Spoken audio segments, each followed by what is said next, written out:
Hey guys, how's it going? Today we'll be looking at two portable video game systems, the Nvidia Shield and the OpenPandora. And in the last video I did, I compared the PS Vita Slim with the new Nintendo 3DS. So today I want to do something different and go back to retro gaming. So basically 8-bit, 16-bit, 32-bit games. And these two, I feel that these two they're not consoles, but they're video game systems. These two are actually full computers. But I think that these two are among the best that you can buy if you want a portable system that can run retro gaming, basically emulators. If you want to run emulators, then I think these two do a pretty good job. So I'm going to compare these two. One is the Nvidia Shield from 2013. One is the OpenPandora released in 2012. And if you're a retro gamer, basically you have two options to choose from when you want to buy a portable video game system. You can either choose to buy an Android handheld or you can buy a Linux handheld. And they're both kind of similar because Android is originally derived from Linux anyways, so either way you're getting a Linux derived operating system. But I'm going to compare these two anyways. I'm going to run some of the same games and emulators and see if there's any performance difference between the two. Just out of curiosity. And so the first one, yeah, the Nvidia Shield, they're both clam tops. I call them clam tops because the lid opens up just like a laptop, and I like that. I like it because it prevents the screen from being damaged. A little bit more portable. Reminds me of a laptop. So yeah, these two are kind of different in different ways. They're very similar in other ways as well. You can see that the OpenPandora has a full QWERTY keyboard. This one, so you can actually run basically anything on it. It's just like a computer. And this one has an on-screen keyboard, being Android. So yeah, we're going to take a look at these two. Okay, so for those of you who haven't seen my other videos, I did a brief review of both of these, but I'm just going to go over them again for those of you who haven't seen them. The Nvidia Shield was released back in 2013. Hardware-wise, it has a 2 GHz processor. It's an Nvidia Tegra K1, I believe. And it has 2 GB of memory, 1280 by 800, 5-inch. This is the IPS screen, and comes with 16 GB of storage plus a micro SD card slot. You can see that the design of this is like a controller. It's kind of like a Xbox controller. So you have your dual analog sticks right here, your D-pad, and your standard 4 buttons here. Well, the Nvidia logo, and on the back you have what I was talking about. So I have two sets of shoulder buttons, so shoulder buttons and trigger buttons. You have a micro SD card slot, as I said, HDMI out, micro SD, and headphone jack right there. And the OpenPandora, in comparison, this was released just 1 year before the Nvidia Shield was, but it's much less powerful. It runs this one runs 1 GHz, so compared to the Nvidia Shield's 2 GHz. And it only has 512 megabytes of RAM. The Nvidia Shield has 2 gigs. And this one only has 512 megs of storage as well, so not that much. But again, this one is mostly expandable because there's 2 full-size SD card slots, not micro SD, but full-size. You have your headphone jack right there, your power on-off switch. And then at the back, you have one set of shoulder buttons only, a full-size USB port, AC adapter jack, mini HDMI, and a micro USB right there. And yeah, we're going to compare these two. So let's start the Nvidia Shield first. Alright, so hope you guys can see the screen well, or at least get a decent look at it. So we'll be looking at 3 different emulators today. We'll be looking at the Super Nintendo, the Game Boy Advance, and the Nintendo DS, because I feel like these 3 are the ones that are pretty popular amongst the emulator community, and it's easy to find emulators and ROMs for these 3. So, and they're all Nintendo consoles, which makes it easy because I'm just going to be looking at Mario games. So, we'll just look at Super Mario World. Alright, so this is Super Mario World on the Nvidia Shield.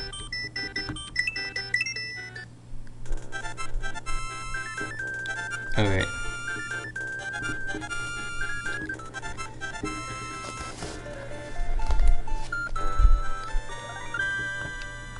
Okay, this is not the original Super Mario World, but oh well. It's going to be the same game on both of these consoles, so.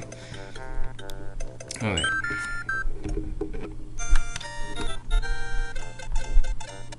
So as you can see, there is absolutely no lag or slowdown whatsoever in this emulation. It's perfect.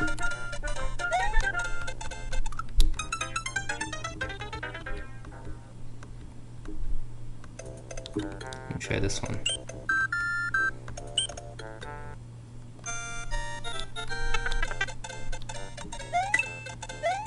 Yep, all the controls work well.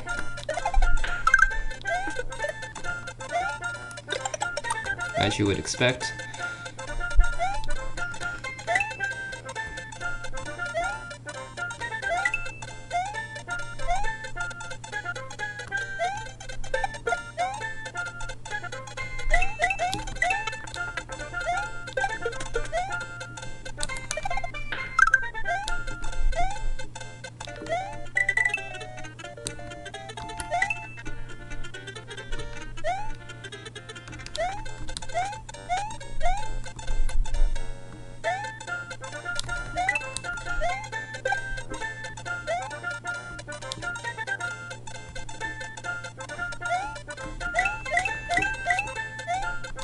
So on the Nvidia Shield, you can also use the analog stick to move Mario, or to input the controls into the Super Nintendo emulator too. Or the D-pad. I prefer using the D-pad because it's more retro-like.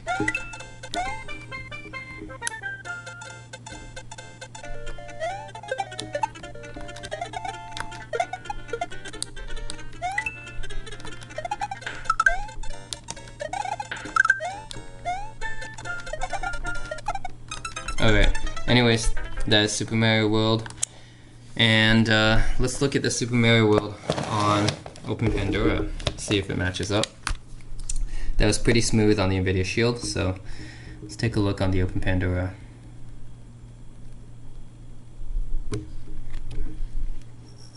Okay. Alright, so same game, different system.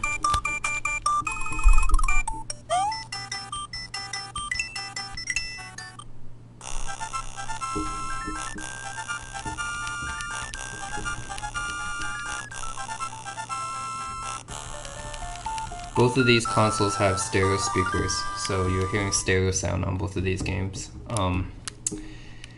and on other games if they support stereo.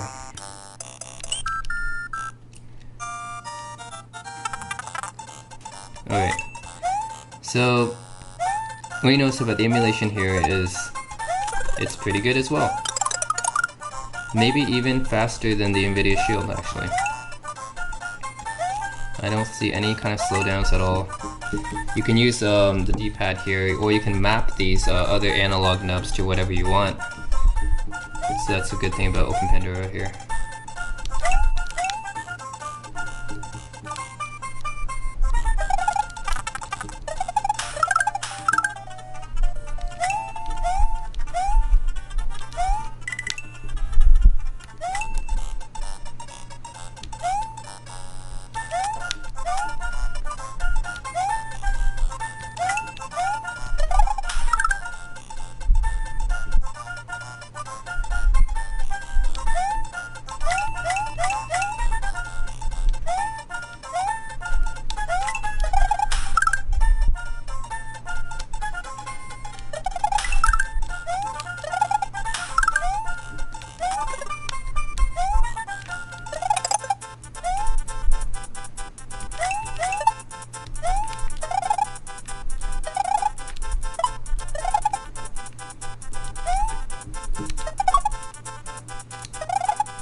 I'm gonna actually beat this game.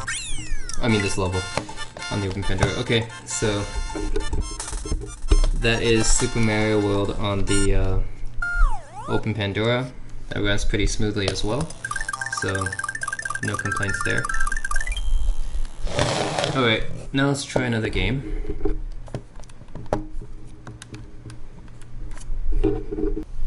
Alright, so next let's choose a Game Boy Advance game. Let's do Super Mario Advance 4.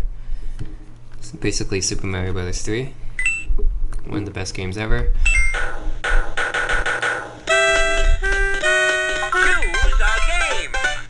Okay, so it sounds pretty good. Very, very accurate. Very loud.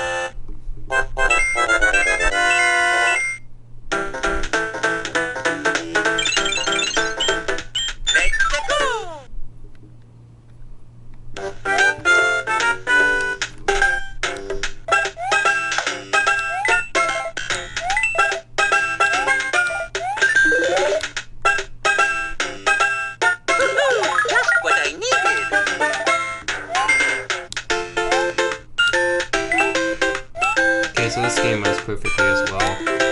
I mean,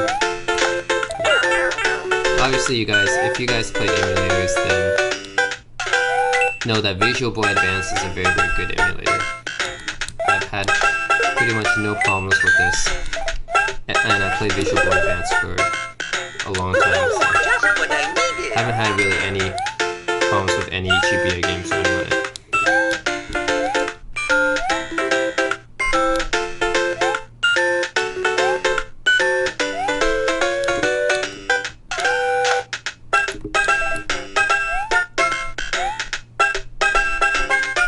Okay, so that's easy. First level of Super Mario Bros. 3, cleared. Pretty simple. Didn't see anything wrong with it. Music is pretty good. Okay, music is pretty good, gameplay is good, no lag whatsoever. That's good. Let's look at the OpenPandora now and run Super Mario Advance 4. Same thing. Okay. And keep in mind that the horsepower of this system is a lot less than the Nvidia Shield. It has half the clock speed, only 1 gigahertz, and like 25% of memory. It only has 512 megs of RAM, and the Nvidia Shield has a full 2 gigs. So just keep that in mind. Okay, let's start this. Enter. Go.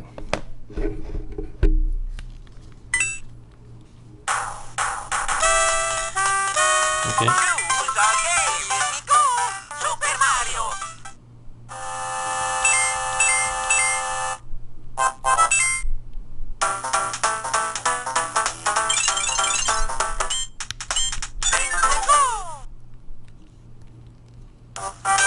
Okay. I see a little bit of lag on this. Yeah. It's not that smooth. It's only Nvidia Shield. So it's okay. Okay, now it's running a little bit faster. So maybe it was just the beginning of the game. Let me see that. Okay, so when it first started up, it was kind of laggy, but now it's better. I'm not sure what the deal about that was. But this is also Visual Boy Advance, it's just a Pandora port. It's a little bit weird. Yeah, so at the beginning it was kind of laggy, and now it's better. So now it's running really smoothly and stuff. It's kind of weird at the beginning, it was like choppy a little bit. I don't know if you guys could have seen that. Okay.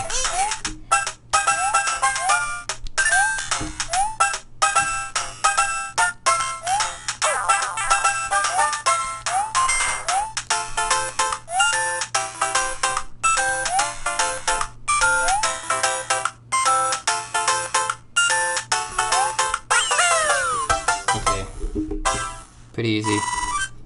Yeah, so that's kind of weird that it was kind of choppy at the beginning, but now it's much better. It's running much faster now. Just want to make sure that this doesn't happen the second time. Okay.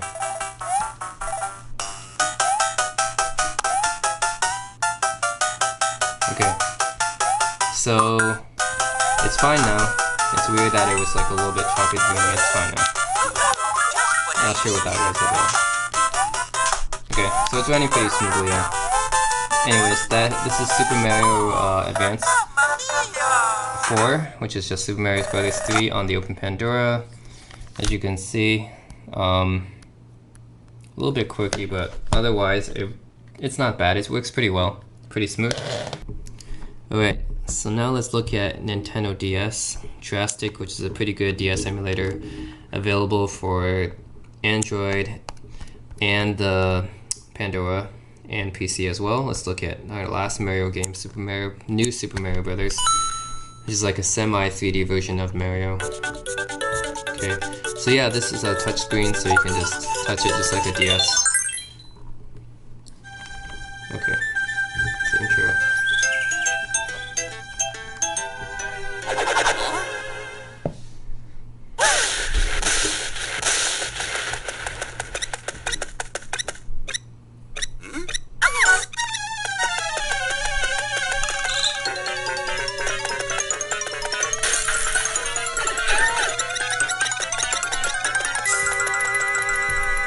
Alright.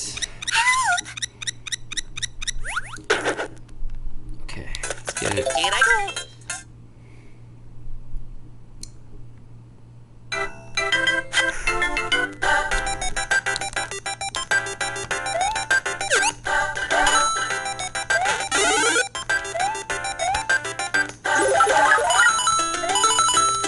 Okay, so it's like Mario is 3D, but the background is 2D. So it's not exactly Super Mario 64, but it's basically an updated version of Super Mario Brothers. It's pretty cool. There's like a new thing added. You become giant Mario.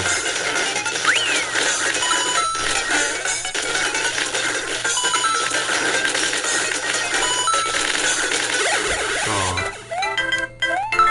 almost got to the end. Okay.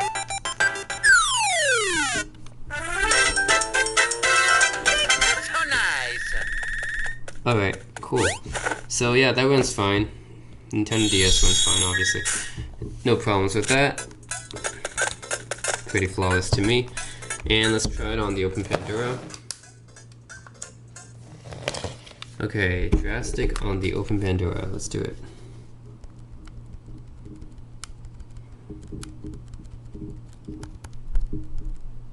Here we go.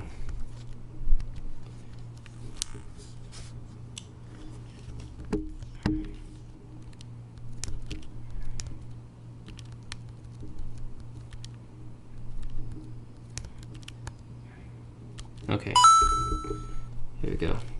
And the Pandora also has a touchscreen too, so I can also use it just like a DS. Okay, same thing there.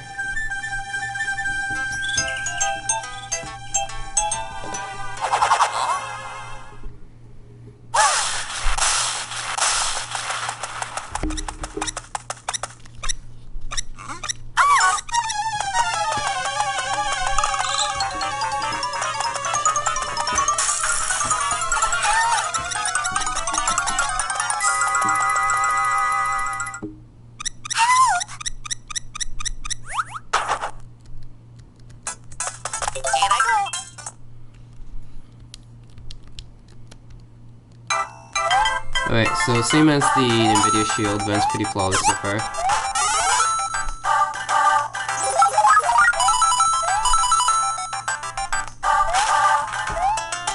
So what I noticed about the Pandora is that compared to the emulators on Android, it runs slightly faster.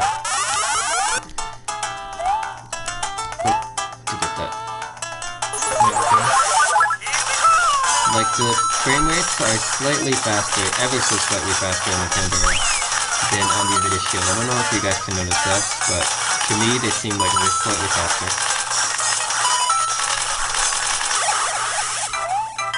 Oh. I'm glad I felt that. Oh. Okay. There we go. Thought I wouldn't be able to get past that.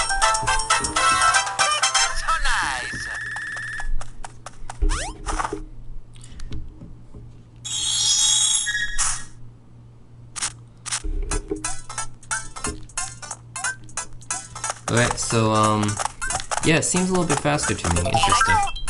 The same thing on the other emulators too. It seems slightly faster than on the Nvidia Shield. Like the frame rates are slightly faster for some reason.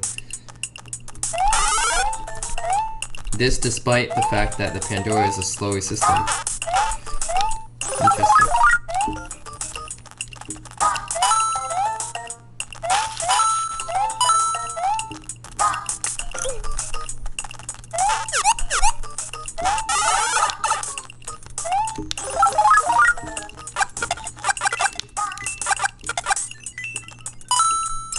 Alright, so yeah, I don't really see that much of a difference between the Android version and the full Linux version on Pandora here. So in other words, yeah, these two systems perform pretty similarly. Maybe you guys are not surprised to hear that at all, because they are both based off of Linux, and they both are very well known for emulators. So either way, you can't really go wrong. What I can say in conclusion is that if you like Android, if you guys like to do a lot of other things, like media, basically browsing websites and stuff, it's going to be a better experience on Android. And if you guys like to do hacking, then, or download a lot of different packages and install your own custom stuff, then Linux is probably better. I would say for one thing that when I set both these up for emulation, for Android, it's just as easy as going to the App Store and downloading it. Whereas for Linux, you might have to configure it a lot. You might have to actually go into the settings, the conf files, and edit some stuff before it can work. So Linux requires a little bit more hands-on stuff, hands-on hacking than the Android version, whereas the Android version just works just right out of the box. You don't have to configure anything. Almost all the time, almost all the emulators I found on the Android, they just work right out of the box. Whereas with the Pandora, I had to modify them, some of them a little bit, in particular like Lupin 64, I think. I had to modify that one quite a bit before it could work. So a lot of these ones, they are not quite as simple as just opening it up and it works all the time, at least not with every game. And the other thing is this one on the Google Play Store, sometimes you had to pay for these emulators. I think Drastic one I had to pay. And some of these other ones you had to pay like 99 cents or whatever. So if you are really picky about paying for stuff, then Linux, you don't have to pay for anything. I mean, Pandora, you can just download it from the Pandora repo for free. You don't have to pay anything. So yeah, in conclusion, that's it. The emulation is both great. So on either of these consoles, the emulation is great. You have a whole bunch of different systems. I have everything from like PSP, and you can get like a whole bunch of other systems as well, Dreamcast, PlayStation, PSP, Game Boy Color, what have you. On the Android, on Linux, you have possibly even more. I have like, at least on the Pandora, I have like even more here. I have like Commodore 64 and Atari, and I have Amiga systems on here. I have the Apple II.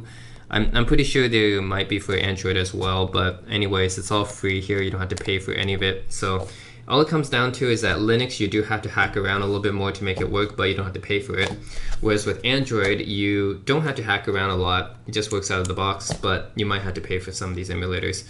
And the emulation on both of these games are more or less pretty good. So emulation wise, if you're a retro gaming fan, you can either pick Android, and I think other than Nvidia Shield, there's a wiki pad which I also reviewed, but it's a little bit too bulky. In my opinion, just the controller for the wiki pad is massive, and I like the fact that it can be a standalone tablet as well, but the fact that it's just so massive, it's not really viable for me. I think the Nvidia Shield is much more portable as a 5-inch screen. It does weigh a lot more than the Pandora does, but I mean, it still doesn't weigh as much as a wiki pad. Otherwise, you can go for the JXD. JXD you can find on Amazon. You just search for it, or eBay. They make a lot of good Android retro gaming consoles as well. Comes with all the analog joysticks and stuff. It's all there. The Arcos Gamepad 2, the Xperia Play, which is like a phone that had gaming controls on it, and a few other ones I think for Android. I think that's the main ones that people go for. But in my opinion, Nvidia Shield is the best one. On the Linux side of things, there's the OpenPandora, which is my favorite because you have this full QWERTY keyboard here, which is really nice for playing DOS games. And you can also go for like I think it's called the Dingu. There's a Chinese one called the Dingu. There's the GP2X, which is Korean. And there's the GCW0, which is a Kickstarter one. But those ones I don't like as much because they don't have as many features as the OpenPandora. They don't have dual analog sticks, and they don't have this flip top box, and they don't have as much of a variety of emulation, in my opinion. So yeah, I prefer the OpenPandora to those ones. The GCW0 is pretty good if you want to only emulate like up to Super Nintendo, but once you get to Nintendo 64 and PlayStation and Sega Saturn and Dreamcast, you're going to want to have more controls, and it just doesn't do enough for me. So I prefer the Pandora when it comes to the Linux handhelds. So yeah, in conclusion, if you want to find an OpenPandora, you have to do so on eBay. I think they're pretty rare, kind of hard to come by. They're about 200-300 bucks if you're lucky. But yeah, if you ever find one, then do pick one up. I think they are pretty unique, especially with the full QWERTY keyboard and the full Linux distribution on here. You can do a lot more than just play emulation games. There's a full Linux computer in here. It is not as powerful as Nvidia Shield. It is lighter, however, so it does have that going for it. The Nvidia Shield is more heavier, and as for the Nvidia Shield, you can find it on Amazon or eBay pretty easily. Definitely more easily than the OpenPandora, and it's also around 200-300 bucks, I think. And I know that Nvidia made a new one called the Nvidia Shield Tablet, but to me that one's not as portable. You had to bring around a separate controller and stuff. You might as well just buy like a Moga controller if that's the case. And the whole point of this is being, a portable gaming machine. Well, I just prefer the portable version. So as a screen attached to it already, I don't need to. If you have anything bigger than a 7-inch screen, to me that's not very portable. You just think about if you're playing this on a train or on an airplane or stuff, then a 10-inch screen is a little bit too big for retro emulation. You want to have at least ideally 3, 4, 5 inches. I think anything more than that is going to be a little bit weird if you play like a retro game on it.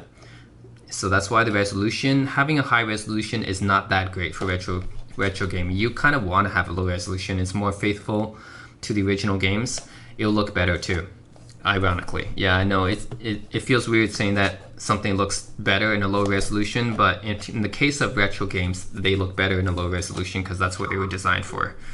So yeah, that's it. If you can find these guys, then pick them up. The OpenPandora only, I think it's definitely more rare, and they're making a new one called the Dragon Box Pyra. So hopefully that will come out by the end of this year. I'm still keeping my emails open for that. But yeah, the creator of the OpenPandora is making a new one. And the Nvidia Shield Portable, well, I don't know if they'll ever release a successor to this. But hopefully, I mean, this one did have an Android 5.0 update, so now it runs Android 5.0 Lollipop. So it looks like Nvidia didn't completely forget about this one. And yeah, that's it. If you like my reviews, then please subscribe to me. Please like this video. And as always, thanks for watching.